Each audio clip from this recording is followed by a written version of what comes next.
How many YouTubers own an SF90XX? Is it one? I know there are people who don't like my spec. The comments are like, what happened? Did they hit it with the ugly stick? Because a lot of people think a light gold car is not the one. I mean, it's brave. What's the scariest car you've ever driven? I know immediately. They let me loose on Dubai Autodrome with it, and I did like 2 laps, and I came in trembling and scared by it, and I was like, I can't drive this. I definitely think Ferrari names could do with some refining. The 12-cylindry. In English, it's 12-cylinder. Very imaginative. So when I got out of the F355 I drove, that felt like a baby F50. You can't even compare it. It's a slow car. On the M25, a truck drove into the side of me. We had to hire lawyers. Them saying it wasn't their fault. Oh, we've lost the video footage from the truck, even though it was a brand new truck with cameras, which was very inconvenient. What's the most you've ever made on a car? Interesting question. Rank the 4 supercar brands. I'll say them and then you rank them 4th to top. Okay. Okay, so McLaren, Lamborghini, Ferrari, Porsche. From bottom to top. Yeah. Oh. There's some pressure here, isn't there? Okay. Obviously, they're all great brands. Well, don't mind, we'll edit that out. No, I'm just joking. You're not editing that. They're all great. They're all great brands. I'll say it between everyone, so it's hard to. No, I'm joking. I know your video editing games though. So bottom to top, Porsche, Lambo, McLaren, Ferrari. I'm not having Lambo under McLaren. I think that Well, I've gone with that order. But he's experienced different McLarens than what you have. That's why. And he's experienced more cars than no, but me I think the 675 is the reason you've put McLaren in front of Lamborghini. For sure. Yeah. Because I love that car. There you go. I mean, I've had cars from all of these brands, right? And done a lot of miles and met a lot of other people who have cars from these brands. So why Porsche bottom? I don't They're know always one. bottom, aren't they? I Everyone just- we've asked. Yeah. There's nothing Porsche that Are they like too makes good me at go, what they do? like I say, I've owned a bunch of Porsches in recent years, so it's not that I'm not familiar with them. I struggle with the dealer network, as I mentioned. I struggle with that relationship with them. And I feel like so many of the cars are like the same thing. You drove one, you drove them all. A million different 911s that Right. are all Yeah. kind of the same thing. Do you class... Okay, forget the hypercar, Porsche, 918 Spider, Like, whatever. I should add to this like caveat that while my dream car is an F50, by far and away my second favorite car in the world is a Carrera GT. By far and away. So forget what I call the hypercar versions of a Porsche. I don't think any other Porsche is a supercar. I have a very controversial view on hypercars, supercars, and sports cars that upsets a lot of people. Go on. I view that you should categorize a car, which category it's in, based on the base model of that lineup. So to me, a GT2 RS or a GT3 RS is a sports car because it's a base 911 jazzed up. Mm-hmm. The GT Black Series is also a sports car because it's an AMG GT. SF90XX is a supercar because the base is an SF90. I feel like... I agree with you. I Totally agree. I think this is often missed. Where it gets a little bit controversial recently is the Corvette ZR1X. I don't know if you know much about the new Corvette on this side of the pond. They've taken the mid-engine Corvette, 1,250 horsepower, hybridized twin-turbo V8. It's faster on any performance metric than W1 or F80, yet it's a Corvette. Mm. A Corvette is a sports car, Mm-hmm. but it's more powerful and faster than a hypercar. This is the one like grey area. That is a grey So area. does it blend But your into outlook on supercar how or they're not? categorized, I totally But agree with. I've always lived that you should look at you should put it in these, sports car, supercar, hypercar, in where the base model is. Because to a lot of people, while a GT2 RS is not a base Carrera, they are still 911s on the same chassis, on the same platform. Okay, so we've gone why Porsche 4. You're not loving Lamborghini, are you? I love spending time in Lambos, and I love Lambo as a brand, and I've visited the factory a lot of times. And they are incredibly kind to me as well, actually. Considering I don't own a Lamborghini, the team there are really nice to me with filming opportunities, with visits. If I go to my channel, I think 7 of the top 10 videos on my channel are Lambos. There's a huge Lambo. Why have you not got a couple of Lambos here? I feel sad. Rob has an Aventador Roadster. I think in a way it boils down to the fact that there are so many Lambos on the internet. I suppose. And it's let me go the other way. How many YouTubers own an SF90XX? Yeah, but you are. Is it one? You are. Is it one? Yeah, but that separates men from the boys, Yeah, doesn't it? and you are It picking creates the- unique content. Yeah. You know, but whereas even if I'd been a Lambo collector and had got up to an SVJ, there are tons of SVJs on YouTube. You don't have to look far to find SVJ videos. So I think part of it for me is also that opportunity to create unique content. And growing my relationship with Ferrari has actually been amazing for that. Yeah. You know, yes, I know it makes my platforms very Ferrari heavy, but I try, you know, Ferrari represent about a quarter of the supercars ever made. I don't think you can have any kind of supercar platform and not be Ferrari heavy. I think That's what I mean, impossible. because a quarter of the supercars ever made are Ferrari. A quarter of my collection is Ferrari. A quarter of my videos are Ferrari. It's going to end that way because of how many cars they've made over the years and how powerful the brand is. You can't get away from Ferrari. Okay. Let's talk about the look, because you said something which I thought was really fascinating before we went on camera, because I personally, I'm not in love with the new look. I realise that's just my opinion, but, you know, I am in the market for these kind of cars. To me, they look very electric, American. I know you said there might be some throwbacks, but you made an interesting point that maybe I'm just not understanding what they'll look like when we look back in 10 years. I think it's really interesting. And the next car actually coming up is the 12 Cilindri, or the 12-cylinder, not the 12-cylindry, just in case. In English, it's 12-cylinder, you know, 12-cylinder engine. Yeah. Very imaginative. I definitely think Ferrari names could do with some, you know, refining.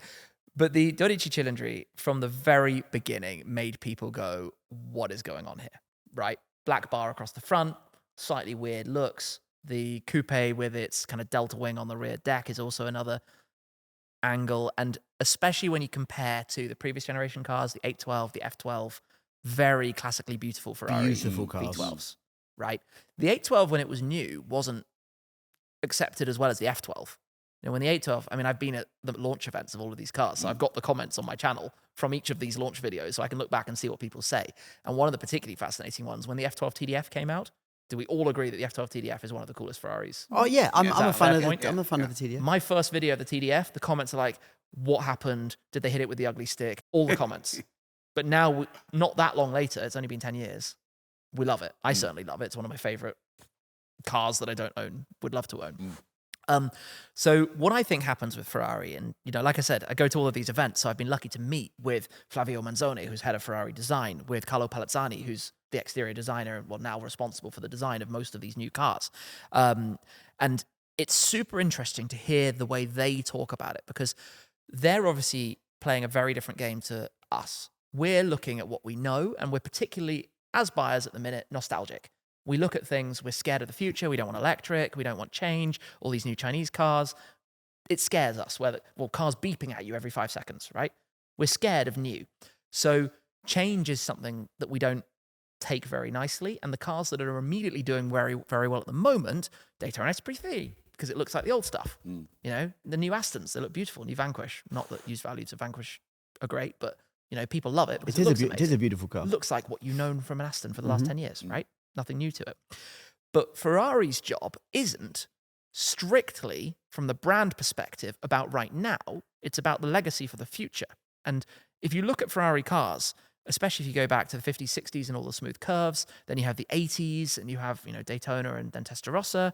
You have go through the 90s, you know, things went through a wedgie shape back into the curves of the F50. Enzo, again, Enzo's like, what happened is completely different design. And Enzo, I was at the launch of the Enzo in it was Geneva. like, what's this? And everyone was like so underwhelmed by the design. They were like, what's going on there? I mean, the F50 is a beautiful car. It's Marmite though. There's 50% of people don't like the look of an F50. Yeah. It's always been when I was a kid, it was my favorite car. And I love F50s. So I think it's a beautiful car. And now they're worth £7 million. Everyone else thinks they're a beautiful car. I remember my dad bought the first one in the UK. It was £380,000 in 1994. I think it was 1994. That was the list price. And I love the car ever since. The Enzo, even I was like, don't know about the design of that. Now, or say from 10 years ago, I would look at an Enzo and go, that is beautiful. Yeah. So what I find really fascinating about this is the way that, you know, Flavio talks about it is effectively that they're trying to create a new design legacy for the future. this period. You know, they're trying to create a design that today is different from what's come before, and it will be different going into the future, but creates a distinct identity. And Ferrari, unlike other brands, change very quickly. If you look at Lambo, if you look at Aston, you know, brands that have been making cars for many years, the designs, even if it's 20, 30 years old, hasn't changed much through to now. You know, Lambo with their very edgy shapes, Aston with their very smooth curves, golden ratio kind of proportions. Ferrari, every 10 years, the lineup is totally different. You don't look at a 458 and look at a new 849 and say they're the same company, because there's like nothing between them. Yeah. And that's almost their goal. So that the cars of today, we look at in 10, 20 years' time and go, that was a cool design of the 2020s. And one of the biggest differences, if you didn't like a car when the Enzo came out, you maybe told your friends or talked about it with a small group, but you didn't have social media to go blah, blah, blah, blah, blah. Yeah. So everything's very different now. I trust the process. So I'm not going to sit here and say I think the Dodici Cylindri is as beautiful as I thought the F12 was the day that came out. But I trust the process that they know more than we do. I think they have a better idea of how people will evolve with design, because they've been studying it for decades and understand it, than we do, who look in with a very abrupt, simplified view of it. But wouldn't you want to buy a car that you just like the look of? I mean, I do. I'm not saying I don't like the look. I wouldn't buy a car that I didn't like the look of. But you've sort of said that you don't really like the look of it. You trust Ferrari that in 10 or 20 years you'll like the look of it. I think You've sort of said spec helps massively. Right. So I know there are people who don't like my spec, because a lot of people think a light gold car is I mean, it's brave. But I do. And I didn't really like the car as they launched it. But I guess because I've spec'd quite a lot of cars now. I've owned, 60, 70, 80 cars. I've got a lot of experience of thinking and visualizing what it will look like. And I think that can make a very big difference. I also think seeing something in person is often very different to pictures. 100%. And I think Ferrari's new design, because the black bar at the front is always very raked. So in pictures, it looks really prominent. But in person, it's a much sort of slender, sleeker design. So I think in person, it gives a much better impression. I'm not, how do I say this, like totally wrong, but I guess I don't think I've ever looked at a car and thought that's 100% perfect. I think I've always would look at something and say there's something I would change if I was the designer, but I'm not, I'm the customer. The biggest thing for me with the Dodici Cylindri is they could have made the ugliest thing in the world. And if I can still, in 2025, buy a naturally aspirated V12 Ferrari, I'm all in, because in a few years' time, that's not an option anymore. Doesn't exist. So, thank you for making that car for us. And it is a great car, by the way. It's a to phenomenal drive. car. It's a fantastic car. So, I would say I'm a bit torn on that. Yeah. But once you've driven a Ferrari with a V12 that screams up to the top, and I love buying a new car. A lot of the cars here are new. I love the spec process, and I love going to the dealer and choosing all the options and building it on the configurator. I wasn't in a position to order an 812 when they were new. I thought about an 812 GTS, but truthfully, given how 812 Superfasts had plummeted, I didn't order a GTS because I thought it would do the same. And it hasn't. And it hasn't. But that was the curveball of the particular time and the market going crazy for a few years. An 812 Superfast in a year, you'd spend $325 and it would be $225 a year later. That's what they did. That's what all front engine V12 Ferraris done throughout the years. So the fact that, this was just over 400 new, but the fact that it's not lost a third in a year, I'm quite happy about. Yeah. Sounds ridiculous to say that, but maybe owning it will be lucky to secure me an allocation for something special in the future. But in the meantime, I get to drive and own a custom spec'd V12 Ferrari. Tell that to teenage Tim, and that was a dream. I remember having an F50 that we paid £475,000 for. It was yellow. And an F50 was my poster car. We're obviously the same age, born the same year. And it was it was the ultimate car. And I just remember driving it with the roof off at 8 o'clock at night. Not even very fast or anything. It was on the road. And I just remember thinking, this is the best experience I've ever had in my life. I'm driving my favorite car that is just roof off by myself. It was just amazing. One thing I thought recently, so I took out an F355 manual for a video quite recently, and something that really struck to me from that drive, and having been lucky to drive quite a few F50s, probably 7 or 8 of them, on the road, proper, decent drives, is that often the 458s are likened to the LaFerrari. There's a lot of similar characteristics between them in the way that they drive. The LaFerrari was kind of a big 458 when it came out. The F50 and the F355 have a very similar connection. There's a lot of just the way they feel, the pedal pressure required, the way the shifter moves. You can tell they're both 90s. They're really there together, differently to cars from other eras, and even the way the cars came gear after. change, clunk. Yeah. And so when I got out of the F355, it's the first time I've driven one. Oddly, I've been lucky to drive all of the big five multiple times, but the first F355 I drove was only a week ago. I got out of it and I was like, that felt like a baby F50. So maybe there is a way into that driving experience without 7 million quid. I think they're underpowered though, massively. Yes. Do you? Yeah, but I quite like that you can go foot flat up to the red line. You're not doing anything silly. Yeah. I mean, I'm talking from the perspective of somebody who's lucky to own the silly stuff, right? Because you go out with a different mindset if you want to go and bomb down a country lane versus if you want to turn up at a drag strip. I'm talking in the way of the era of when that car was new compared to its competitors. Yeah. It's a slow car. You Yeah, put it 50 next to or a 355. 355. You put it next to a 993 turbo. Yeah. It's not. You can't even compare it. But it looks nice and sounds nice, But a doesn't it? 355 Sounds with a nice, looks Capristo. nice. Yeah. I'd rather have a 993 turbo. Would you? That's a great car. Not for me. No, not me either. No, I'm surprised you said that. and that's Mr. one of the only Ferrari here Porsche. just- Yeah. That's one of the only Porsche that I really have a connection with. I love that car.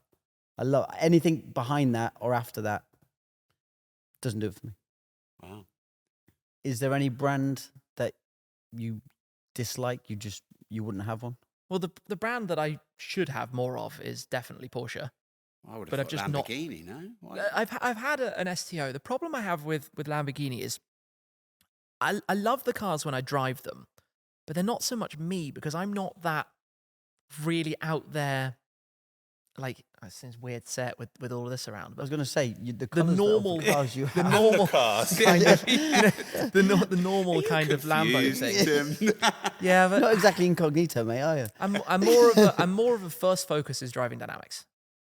I loved McLaren, and I wish McLaren had been, and maybe they will in the future, more what I hoped they would be. My first proper supercar was a 12C, and I followed it with a 650S, and then a 675 LT Coupe, and then a 675 LT Spider. Those are my first 4 proper supercars. I really loved what McLaren was, and I feel that, talking Ferraris, I love what they've done in the recent years, and I tend to go through waves depending on the cars. And I'm sure there will be a Lambo period, but right now, I wasn't completely blown away ever by Aventadors. It was just not my thing. Why I not? found them too big and clunky, and I just never really.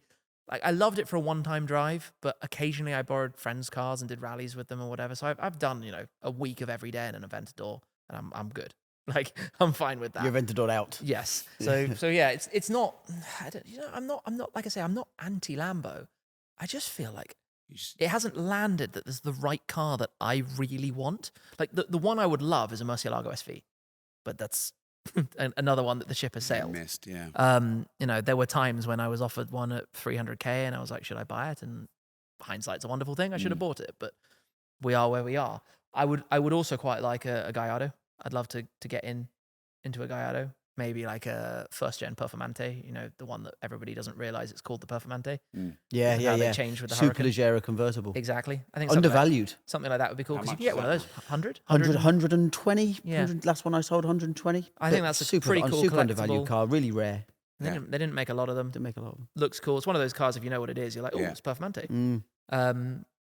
But whenever I share a picture on a video, if I see one in a video at an event and I walk past it and say Performante, guaranteed someone in the comments will say that's not a Performante. Yeah, that's a Because Gallardo. they only know that as and you're the like, Hurricane. okay, mate. You But don't anyway, I kind of like that. So I could see, like I say, when the Euro Millions, I'd buy an SV and a Performante for sure. So it's not that I'm anti-Lambo. It's just that nothing from the current lineup makes me go, I want that. Yeah. Or that works for me. Or, correction, nothing that goes that I go, that works in my collection. Temerario, wonderful car, but so suited to your person who has one extreme supercar because it's practical, usable.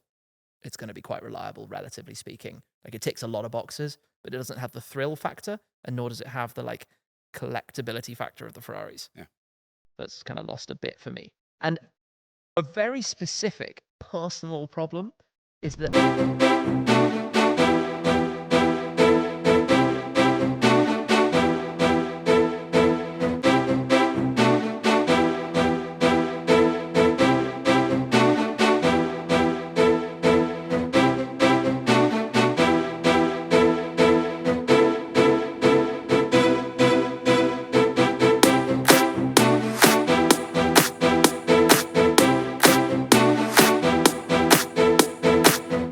always find Lamborghini seats really uncomfortable.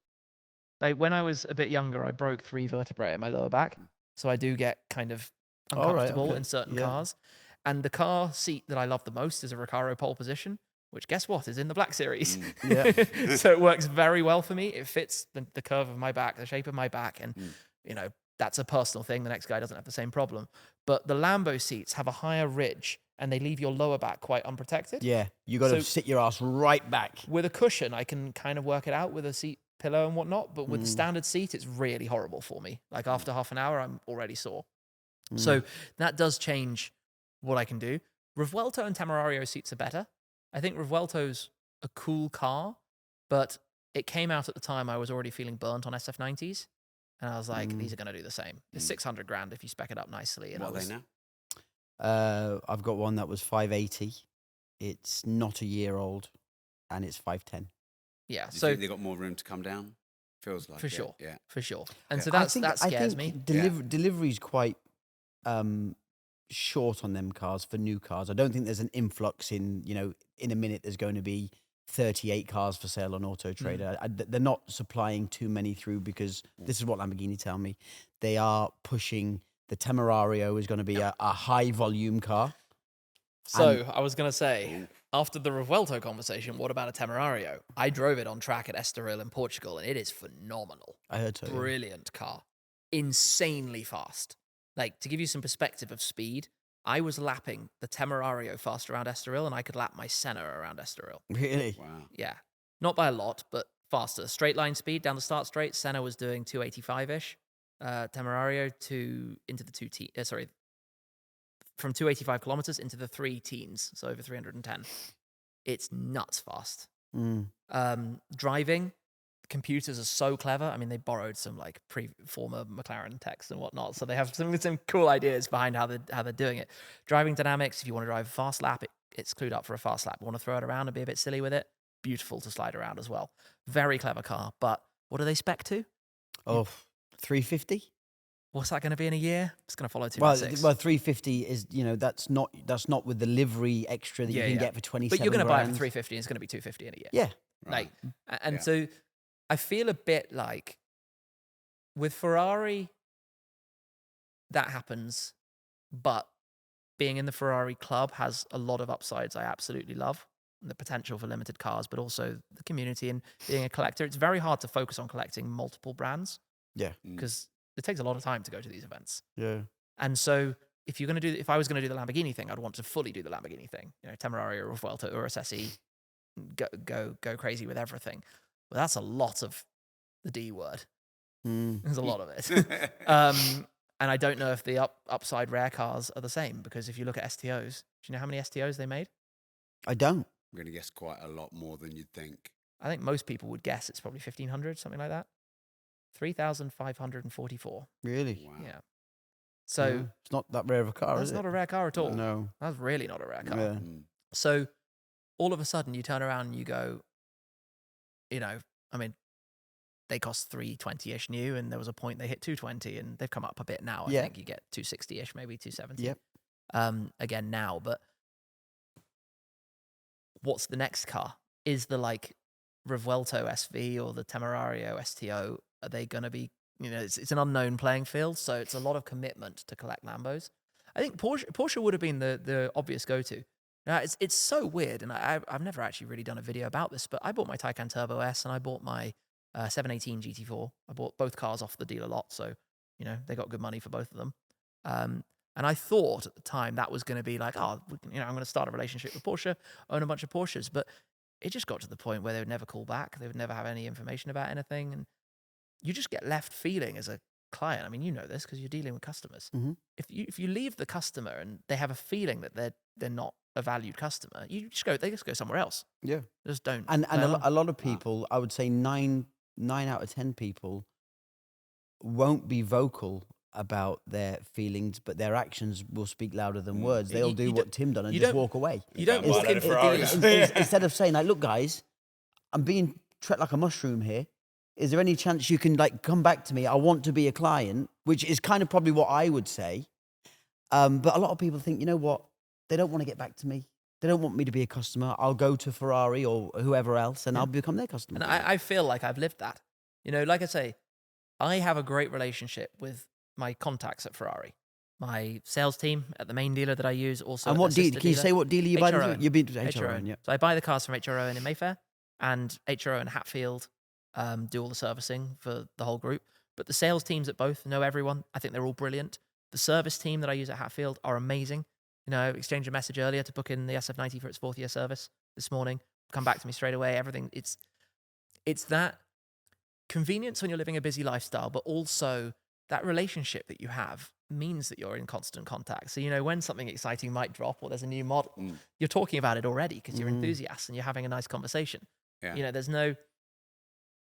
It makes it very easy. And, you know, they understand me to the extent that, you know, there might be a new model and they'll put together a little configuration and say, what do you think?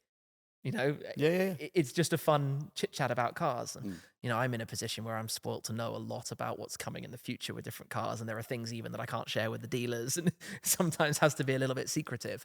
But off the back of that, it means that you're talking as friends and car guys. It's a very fun relationship that I have with them. And that's part of buying so many Ferraris.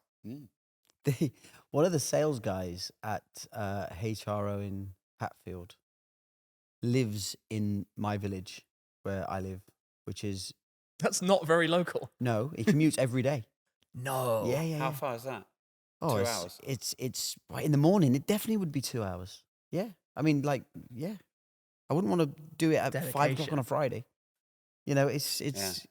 And why I know this is I recently sold a LaFerrari, and it had a warranty, and there was some warranty work that was being done, and the guy wanted to send it to HRO in. So I said, and the guy I sold it to also lives in my village as well. And I said, why do you want to send it to HRO in when we've got Greypool, which is literally 5 miles around the corner? He's like, oh, because my contact there is a friend. Yeah. So I was like, how do you know the guy from... Why are you so close with the guy from Hatfield? He's like, he's not from Hatfield. He lives in Solihull. Like, he lives 5 miles away. That's funny. It's a relationship game. Yeah. At the end of the day, none of these things are necessities. Not one of them, right? They are pure because your heart says, or your impulse feeling is that you want to buy it. So it comes down to your relationship and your emotion. It's the whole point. Nobody needs a 1,000 horsepower or more car. Nobody. No. Nobody needs to spend this much money on a car. So I think that relationship that you have with the person who is ultimately your connection to the brand is absolutely critical. It's why I've gone through waves with the different brands. You know, when I had a phase when I bought quite a few Mercs because my contact, the AMG rep at my dealer, became a really good friend. You know, and that's your link. That's what keeps you connected. I think it's known, but I still think even today it's not appreciated enough. And yes, it's difficult because a different type of customer also wants a different type of sales contact. Oh, yeah. You know, I'm not everybody's cup of tea. Oh, really? Believe it or not. Believe it or not, I come across quite aggressive. Oh, really? Because a lot of people who I deal with, that's the way they like to be dealt with. And that's the way that I deal with But them. isn't it interesting? But I understand that I can't deal with everybody. So I have a sales manager who can sit and have a 3-hour coffee conversation with you, and if you don't buy, is perfectly fine with you not buying a car and wasting 3 hours of his time. Like, you know, where get angry. I'm a hybrid. My dad is a different level. My dad is like, so after 15 minutes, he's like, so are you buying this car or not? You know, to the point. Yeah, it's like, because I've got things to do. Yeah. You know, you know, exactly what I mean. You know, some people will want a quick WhatsApp chat. Some people will want to go and sit down and have a coffee. I'd have a coffee. Like exactly. it's a different type. You've got to of cater for experience. everybody. So I think from a dealer side, you do have to offer that. You do have to have a person who suits each client because, you know, your young tech guy who's made a load of money in his young 20s is a very different buyer to your retiree buying his first supercar. 100%. Like it's completely different And treatment. then you get a guy who buys a supercar a month, and he wants to send me a WhatsApp. Carl, what's the best deal on the Senna? $750. I'll give you $725. I'll pay you tomorrow. That's the conversation. That's it. Yeah. And then you get other people who they want to come out, they want to see the car, they want to come back out with their son-in-law because he's into cars, and you know, let's book an appointment for another 4 days. Then he comes out, he wants to drive the car, then he wants to sit and have a coffee, then he wants to go home and talk to his wife. Sounds like your favourite clients. I don't deal with him. Isn't it different? But Robert, my sales manager, does, and he's very good at it, and he's got great patience, and you know that's you. But you need to cater for everybody. Pound for pound, best car you've ever owned. Pound for pound, not the most expensive. Pound for pound, best car, 675 LT. Good call. You've tempted me on that, you know. Phenomenal car for the money. Even better when it's today's price, not what I paid. Yeah, I mean, And you've got one for 200. slightly over. It might be 2 to you. Maybe. Slightly over, but I'll do I you see a deal where that's since going. we're partners. Oh, Even if it's 220, it's a good buy. No, Yeah. the thing. There you go. Should I get the 675 LT or the SF90? What's the better buy? That's a really interesting question. Yeah. They're quite different experiences. The LT, I would say, is more compromised. It's more awkward to get in and out of. It has a pretty horrible turning circle. It's very, very low. Scrapes out a lot unless you're running with the lift up. So it's the less, in one way, usable car, but then it does have a decent frunk. But what I will say, it's always good to buy a car when it's on the up rather than a car that's on the down. And an SF90 at the minute is, Who knows? it's still kind of on the down. No one really knows where they are, where I think the 675 has reached its lowest point, which But was it's been high in that- ones. It's been in that 180 to 200 bracket for a long time. I know, but they're starting now to Yeah. go low twos. So they. Do I need to make more videos and big them up a bit? Yes, please. Thank you very much. Make your net worth 20 million. just in an LT. Suddenly, LT is a 10-minute It's a really good question. It's the I mean, next F1. to having to drive the SF90 is a better car. I mean, it's an amazing car. Yes, to live with and use on a more regular basis, the SF90. Probably to own and collect and take out occasionally, 675. Yeah, I agree with that. Yeah. Okay. So, 100 grand, where could you put it in a car that's got the best chance that one day that's £1 million, like in maybe the next 10 or 15 years? 100 grand. Can you finance? Yeah. Can we put 100 grand down? Because you talk 100 some big grand. numbers here, but maybe 100 grand, maybe more viewers could get in on a car on that kind of number. I mean, to say $1 million, that's quite a tough thing to do. But I think there's cars out there that Okay, what's going are to go up the 100. most? Okay, Tim, what's going to go up the most? That's under 100k, or just 100 can we or just under, throw yeah. out some 100, cars? Around 100. I think I'm trying to think what Ferrari is best suited, because I really do think Ferrari is so strong. I think Ferrari. Can you are, get a 355 for 100? You get 355 for 100. I think too many of them. But In total, it's like 11,000 cars. It's too many. You only want a manual, and you can't get a manual for less than 100. Okay. Well, there's too many anyway. Right. Yeah, I don't think it can be a huge. No. I'm more in the like, are we at a generation where a 599 at 80k is looking like a good buy? Yeah. Expensive to run. But once so- again, it's a mass-produced car. Yes, it will go up. It will go from I'm not selling them for less than 100. So Yeah. they're over 100 now. Let's say 100. They might go to 200, but I Not to don't a think they're million. going any further. we can't get into an SLS. I think a going SLS. That's gone. Yeah, they're What going are they SLS. now? They're 200 minimum. Already 200. Minimum. I And mean, do you that's think one that I that's think gonna we'll go big? keep. Yeah. I used to buy them for 75 grand. Yeah. They're now.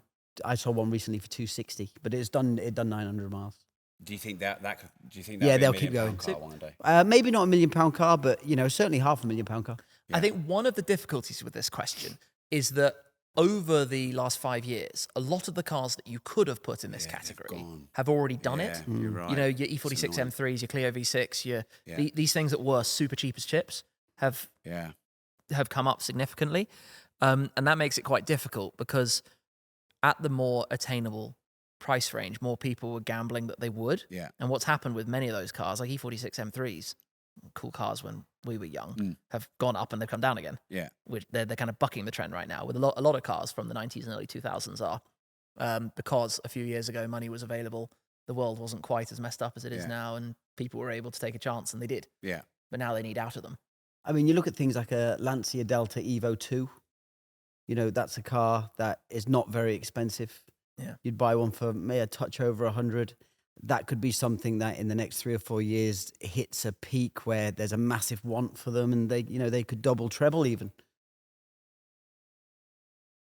Okay. I'll let you go up to maybe nearer 200 if you can get anything that you could think could be the next £1 million car. Or SLS. Yeah. That's the one. God, SLS like, Gullwingers. even Yeah. I don't know, but like I'm trying to think, could a really clean 458, a nice spec 458 regular car one I just day? think there's Too many? There's too many. There's always a better one. I get offered one with for 5,000 miles. I think, wow, that's amazing. And then I know somebody who's got one with 2,000 miles. And then I know someone that's got one with 1,000 miles. Yeah. And then, you know, there's always a better one.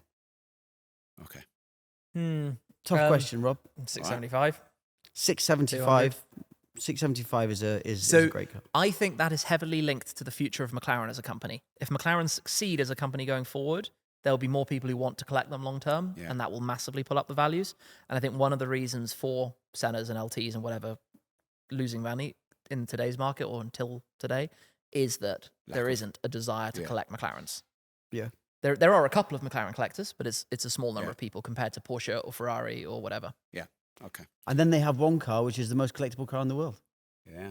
So they've gone from one model, which is the most collectible car in the world, and I think one day will probably be the most expensive car in the world, to... You mean the F1? The F1. Yeah. To every other model that they make not being collectible at all. Because even, like, I find even P1's an interesting topic. P1's are phenomenal cars. One of the best looking cars of the last 15 years. You know, absolutely amazing. But by the time you factor in, they were £866,000 new in 2013. Factor that to today, and a car on today's market is 1.2, 1.3, something like this. Yeah, but minimum 1.3, 1.5 really. But that's pretty similar money to what they cost. Yeah. Yeah, Well, in inflation today's world. adjusted. Go stick that money in the bank, and you'd have 1.5 today. Which So I they find haven't- interesting. so they haven't is gone up? that collectible? I don't know. So you think they're underpriced, do you? I think they are. Low units, 349. Yeah. I think, again, it's linked to where McLaren go. Yeah. I think at the moment, the problem is people who generally own a McLaren or 2 McLarens, it's 1 or 2. Whereas, like we said earlier, there are lots of people who own 10 Ferraris or 10 Porsches. Mm-hmm. What's the most you've ever made on a car? Interesting question.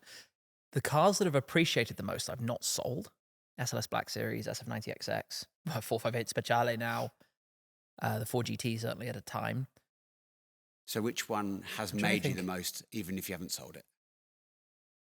Probably in today's money, the SF90XX, I would think. And what's From that one list. up by? I'd say the Black Series. They're probably both in the 300, 400 bracket. Profit. Something like that, Yeah. yeah. I think the most I've ever sold a car for at a profit is in 5 figures, probably my first 675 LT, because there was big demand for those. And I only sold it because initially McLaren had said there would never be a Spider. They changed that. Of course, they were a small company. So when the Spider came out, I ordered that as well. So I sold my coupe after 9 months. And what's the most you've lost on a car? Senna. Well, unrealized, maybe SF90, but realized Senna. And what did you lose on that? Best part of 200,000. Was it worth it?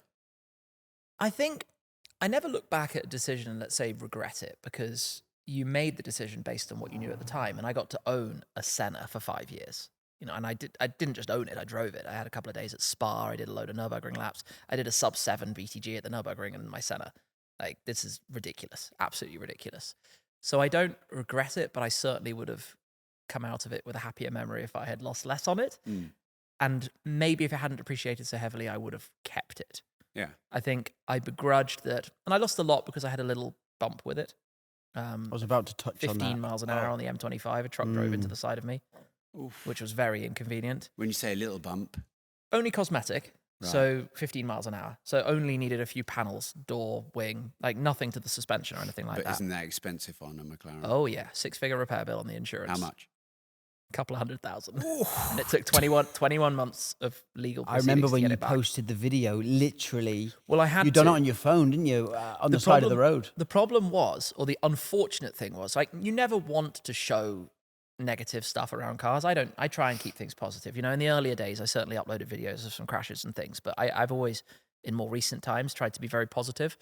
But the challenge in this particular case was... Silver has crashed. It's back to its price in 1974, and I'm going to buy more. And if you'd like to learn how to invest and build multiple streams of recurring income, I recommend you join Money.School. Money.School is my global financial education platform to help as many people on this planet get better financial knowledge. For less than 4 Starbucks coffees a month, there are hundreds of hours of courses, resources, and masterclasses going back a decade to teach how to make, manage, and multiply money and gain financial freedom. So join thousands of other money and freedom seekers on the link money.school and start today your journey to financial freedom and more money.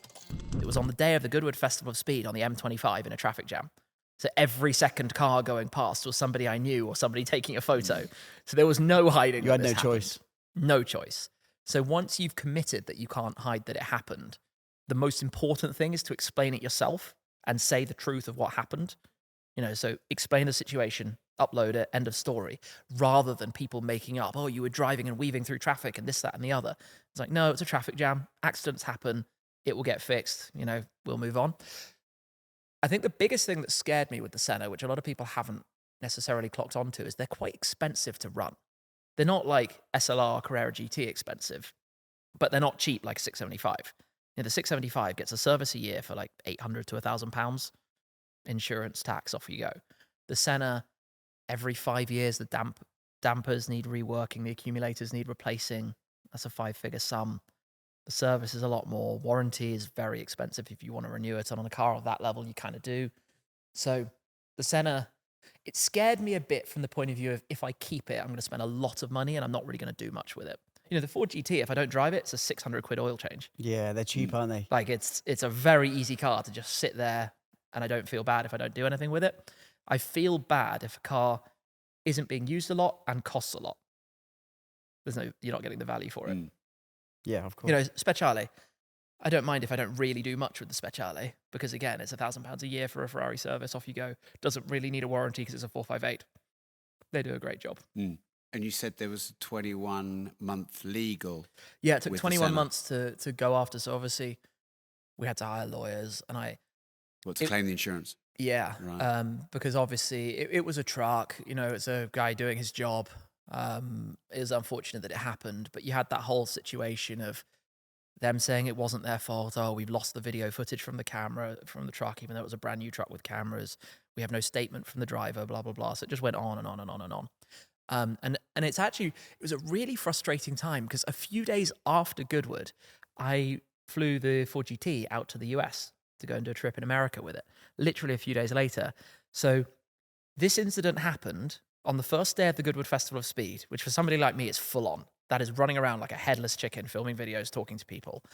And then straight after Goodwood, US time zones. So I was like waking up 2 hours before I needed to be awake every day just to have calls with lawyers every day. I was thinking at the time, if I was like billing my hours for how long I'm spending dealing with this, that's going to be an enormous bill alone. Is that the most expensive crash you've ever had? It's the only. So That's you've the never only- crashed? No, that's the only time. I mean, I'm not counting a wheel curb or a very tiny bumper scuff or something. No. That's the only like significant bit of damage. Yeah, Wow. That's good and going. it wasn't my fault. Considering the miles you do in the cars that you do Yeah, in, and that's great. Going. I should normally try and touch some wood when I say this. Somehow, considering the cars I drive, the miles I do, and whatnot, I've never had any points on my license.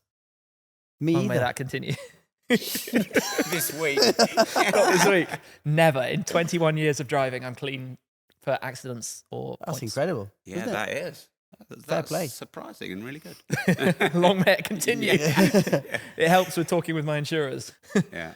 And so now the question is, pound for pound, like value, like, wow, this car should be Do you know- so much more expensive. What's the best supercar you've ever driven? Can I say my like probably the biggest smile and laughs I've had in a cheap car? Yeah. My Clio 1.2 that's got the 2-litre in it.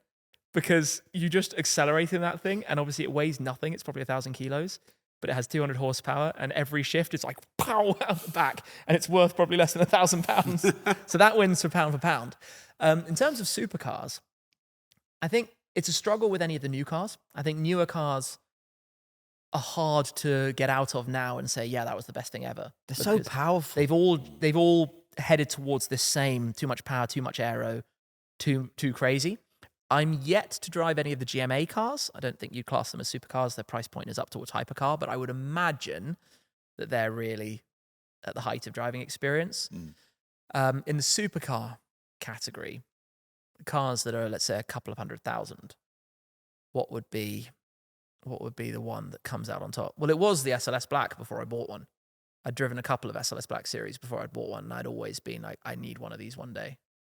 Just for me, everything. The doors, the look of it, the long bonnet, the sound, The rarity. like everything Yeah. about that to me was like, that's a supercar that one day, I mean, they've kind of done what I thought they should do, right? When they were 300 grand cars. Yeah, yeah.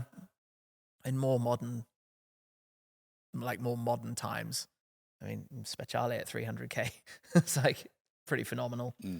Driven a few of those over the years before picking up mine. There are loads of amazing, almost I'm going to say resto mod cars. You know, people really modernizing slightly older cars for a couple of 100,000 that are really standing out now because they're about the connection with the car, which the new stuff loses. Right. And I think the problem with anything that, now don't get me wrong, it's a different type of fun.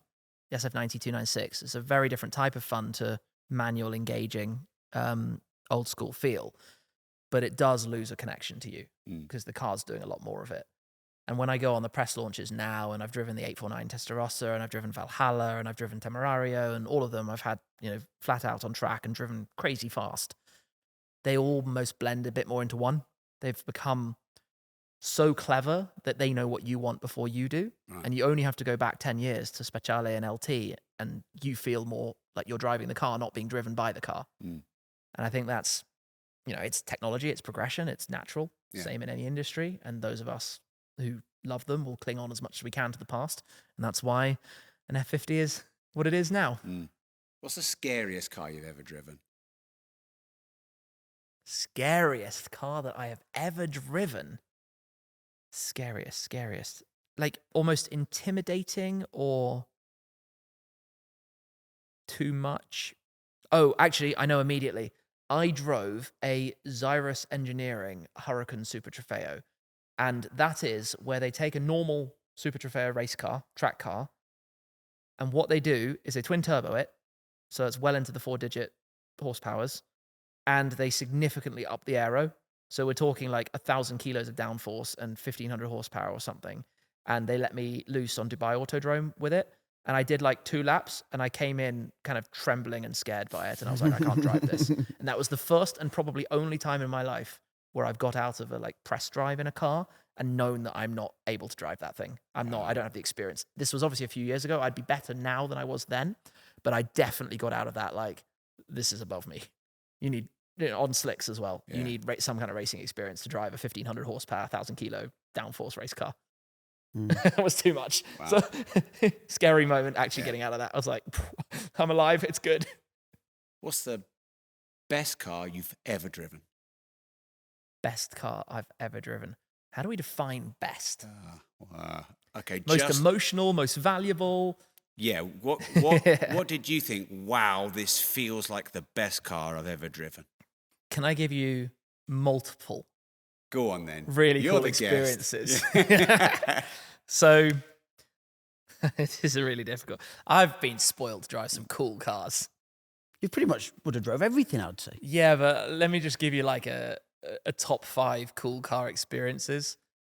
Drove a CLK GTR at Bahrain International Circuit, chasing the owner in his McLaren F1 with another friend, his 911 GT1. That was a pretty cool couple of laps. Was that a cool car to drive? That was a pretty cool car to drive. Yeah. That was pretty, because I'm an 87 birth, so for me, late 90s was like when I was getting into cars. So CLK GTR was the height of cool, right? And obviously things like this, there's like 25 of those and 20 GT1s and 100 F1s. So that trio on track together was pretty cool. For surreal experiences, I was in a Maybach G650 Landaulet, the crazy, silly £1 million Maybach G-Wagon, on safari outside of Johannesburg, filming lions out of it. And we were driving through a safari park in a G-Wagon Landaulet. Yeah, that was pretty ridiculous. And that's weird because it's not like a track experience. Yeah. I've driven quite a few F50s, and the F50 was my poster car when I was a kid. First poster I had on my wall was an F50. I've got model F50s everywhere because it's the dream for one day. That ship sailed, unfortunately. But unless I go and sell everything and don't have a house and have an F50 instead. If you'd have sold everything 6 months ago and bought an F50, you'd have been a great move. Yeah, well, that wasn't really... but, we never know, do we? We don't know what goes on. I like to pick an F50 experience with a friend. I drove his F50, he drove his Enzo. We were in the Dolomites in the middle of winter, and just that experience was unbelievable. One point he parked up his Enzo and I was doing donuts in the F50 around the Enzo. That's a bit surreal. With the values today, that's a big risk. But it was right. It was fine. On snow, I should point out. He trusted you. Yeah. Encouraged me. Another really personal thing was Horacio Pagani invited me and allowed me to drive his HP Barchetta. And he's not done any media things with that car. So it had 500 kilometers on the clock, and they let me take it out for a drive from the factory. And that was firstly really special because it's a very valuable car. You know, that's an 8-figure car. But secondly, the privilege and honor that Horacio allowed me to drive his car. I drove his Huayra Imola. Yeah.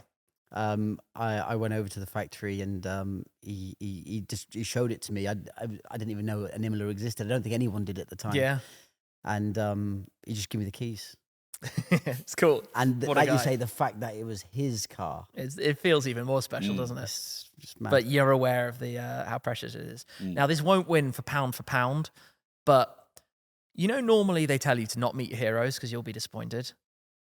Meeting my hero and being very generously insured for a 3-hour drive, or 3 hours in total, by a private collector to go and enjoy driving and just go and have some fun.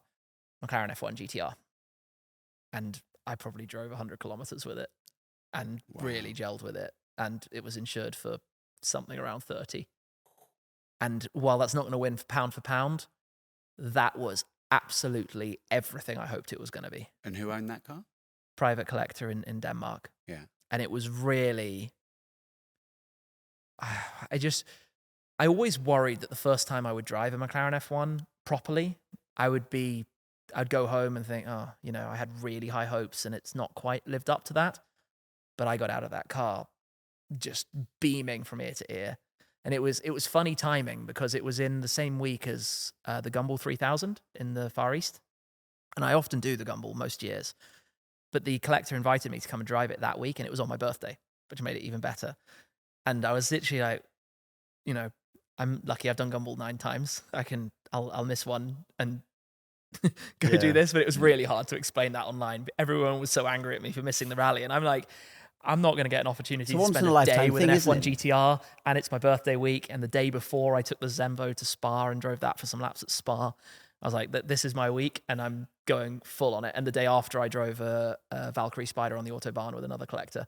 I was like, wow. As weeks go, that was cool. Monday Zemvo at Spa, Tuesday Valkyrie on the Autobahn, Wednesday F1 GTR for the day. Yeah, it was a pretty good week. Yeah. If Carlsberg did weeks. Yeah, exactly. that was a pretty good week, even if it meant missing Gumball.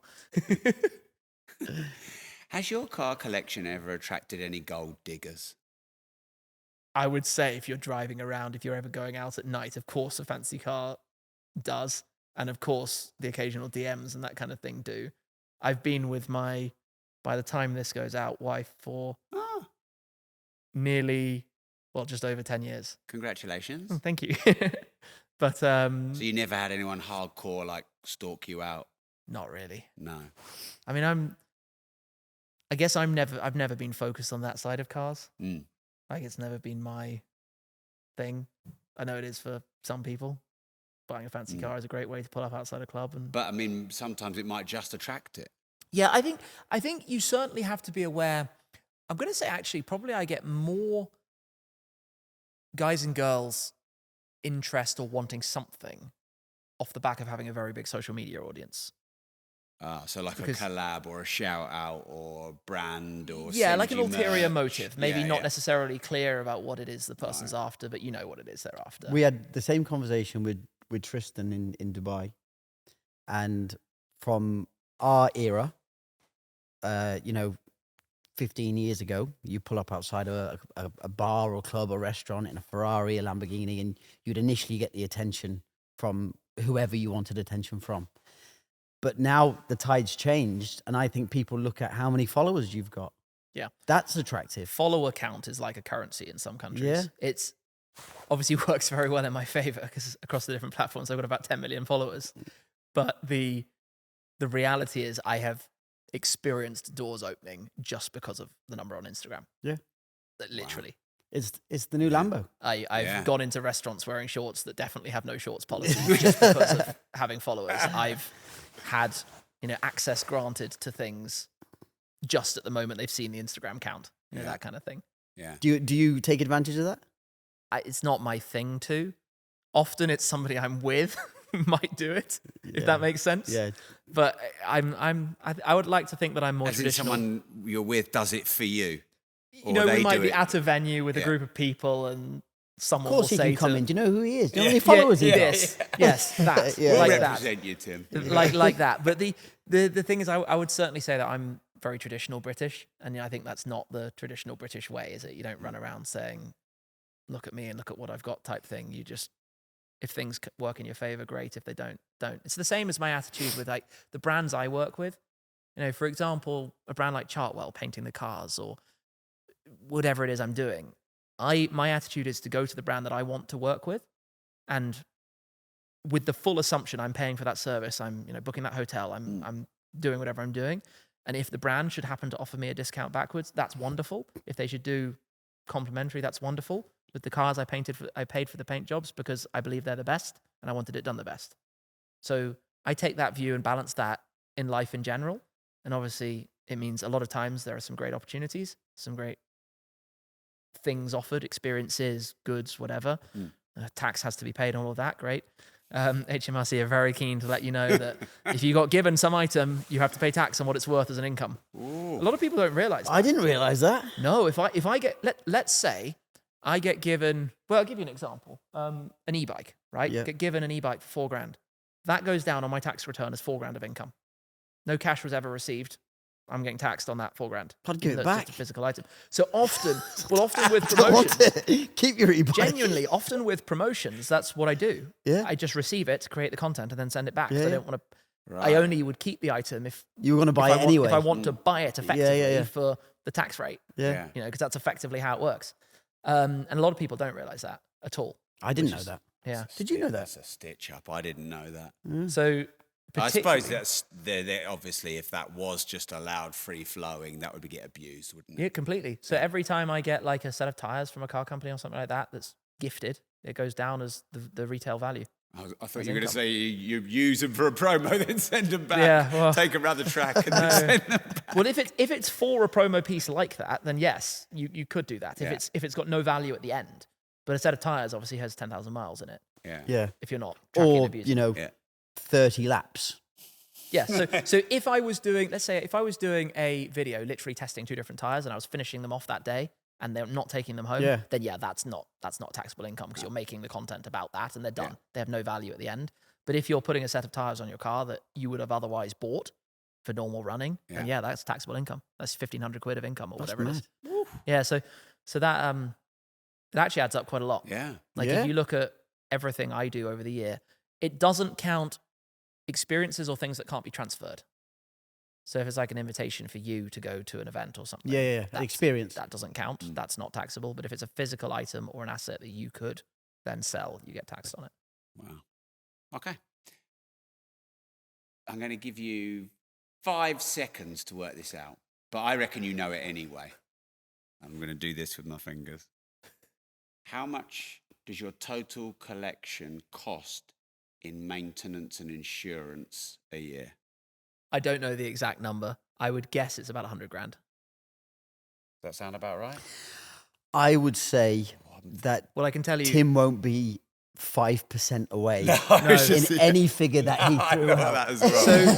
So what I can tell you straight up, my car insurance a year is, obviously it varies with cars coming and going, but currently it's in the 50 to 60,000 a year bracket, Okay. which is disgusting, but you've got to insure it, and Yeah. it's always percentage of value roughly based, so 1% is Yeah. always the target. And only about 50 grand a year to run all these. So like I said earlier, Yeah, I have a what's- bias all towards these cars that Ferraris are aren't free, mate. They're- expensive. They're free Yeah. servicing. So Yeah. every Ferrari apart from the Speciale is free servicing, free warranty. Yeah. So nothing there. I would say probably every year at least one car surprises me with big bills. So every year at least one car needs a 10 grand bill for something. You know, the Ford GT had to have some work one year. The SLS had to have some work one year. GT Black Series had to have new brakes and some stuff one year. Like I would it's- assume Zenvo look after your so car for free. Zenvo do look after the servicing Yeah, of the car. so, That was part so, of the deal. so that's that. It's very So- easy to get to that. So yeah, with Yeah. 5 Okay, free well. Ferraris to service and the rest, most cars are around $1,000 a year. I don't take generally extended warranties. I take the view that I'm well connected with parts and companies if I need to do some work. It's also video content. It's a slightly different angle Yeah. for me. And also just the way I drive the cars, no warranty company is going to cover me in the And traditional way. also, Yeah. because a lot of the cars you've had from new, you know how they've been Yeah. treated. I know everything about You them. know everything And about I'm them. very, very strict with my documentation about every car. You know, you every buy a record car for that everything. someone else has done 15,000 miles in. You don't know what the 15,000 miles have consisted of. And that is always the case. Like the SLS needed some massive work when I bought it. Obviously, I bought a car with there was only 6,500 on it. No idea what it did in those 6,500, Yeah. but it had some issues that had to be worked out. So yeah, I think it probably comes in like including all the running costs, insurance, road tax for the whole lot, annual servicing, and whatever goes wrong. I think probably 100 is. I would actually guess it's within 5% of 100.